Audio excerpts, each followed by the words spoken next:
আরেক দল মুসলমান আছে শান্তিপ্রিয় না সন্ত্রাসী।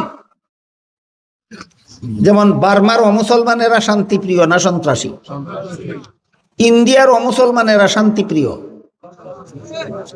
এই জন্য তারা মুসলমানের মসজিদ ভেঙ্গে মন্দির বানায় না। বাংলাদেশের 17 কোটি মুসলমান কটা মন্দির ভেঙ্গে মসজিদ বানাইছে? তাহলে অপরের ধর্ম সইতে পারে না মুসলমান, না সইতে পারে না হিন্দু? মুসলমান অপরের ধর্ম সইতে পারে, এটা কোরআনের বিধান। তোমরা তাদের ধর্ম পালনে ব্যাঘাত করতে পারো না, আল্লাহ বলেছেন। এই জন্য বাংলাদেশের একটা মন্দিরও 17 কোটি মুসলমানে ভাঙে নাই, মসজিদ নির্মাণ করে নাই।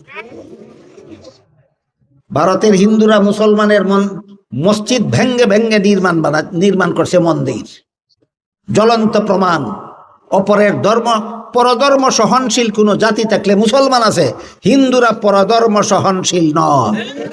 আল্লাহ বলেন এই সন্ত্রাসী অমুসলমানদের বেলায় মুহাম্মদুর রাসূলুল্লাহ যেমন কঠোর, তার সমস্ত সাহাবাগণ তেমন কঠোর।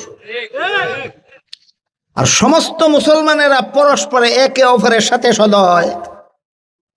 যে যুগের মুসলমানেরাই সন্ত্রাসী বেঈমানদের মোকাবেলায় কঠোর হতে পারবে আর নিজেদের বেলায় সদয় হতে পারবে, সেই যুগের মুসলমানেরাই রসুলের আদর্শ রাষ্ট্র প্রতিষ্ঠা করতে সক্ষম হবে।